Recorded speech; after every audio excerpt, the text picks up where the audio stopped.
Shalom Ubracha, nous poursuivons aujourd'hui avec la 11e Mishnah, Mishnah Yud Alev du 2e Pérek. La Mishnah nous dit Machikim et Taïlan minabor esrim v'chamesh ama.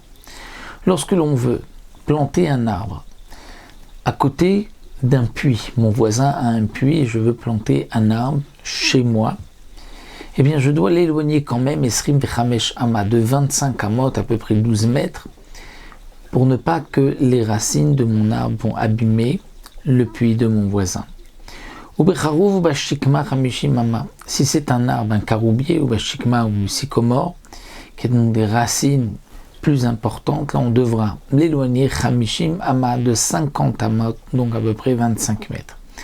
Ben milemala, ben minatzad. Aussi bien, si c'est les malas, c'est-à-dire qu'il y en a un qui est plus haut. Nous avons une montagne et le puits est plus bas, l'arbre est plus haut, ça ne change pas, on doit l'éloigner. Ou inversement aussi.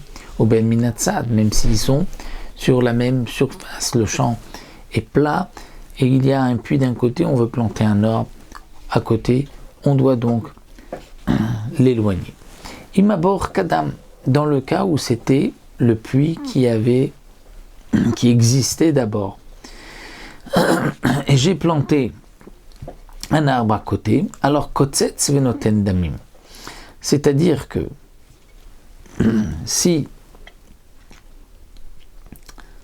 lorsqu'il a planté, il avait le droit de planter, comme les Mefarshim nous disent, c'est-à-dire que ça met du temps jusqu'à ce que l'arbre abîme les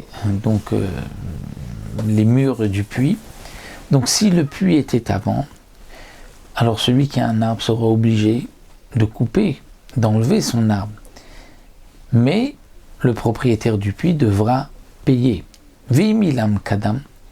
Et si c'est l'arbre, le propriétaire de l'arbre qui était premier, donc loyakot, celui qui a ensuite creusé un puits à côté, ne pourra pas exiger qu'on coupe l'arbre.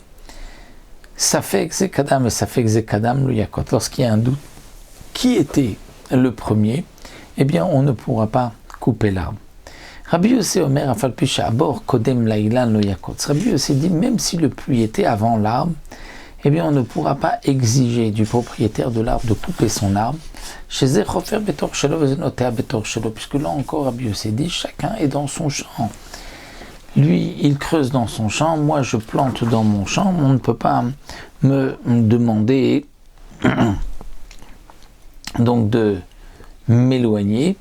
Donc pour Rabbi Yossé, il n'y a pas de din que celui-ci doit s'éloigner. C'est au contraire, si le propriétaire du puits n'est pas content, il peut déplacer son puits. Donc là, nous avons vu dans la Mishnah que les khatrila, on doit éloigner donc, d'après Tanakama, l'arbre du puits de 25 amot, si c'est un caroubier, donc 50 amot. Et dans le cas où il a planté et il n'a pas éloigné, alors si le puits était donc avant, il pourra exiger le propriétaire du puits que l'autre coupe son arbre, mais il devra lui payer le prix de l'arbre malgré tout. Donc voici cette Mishnah, et Mizrat Hashem, on se retrouvera pour une autre Mishnah, une prochaine Mishnah Yud Bet.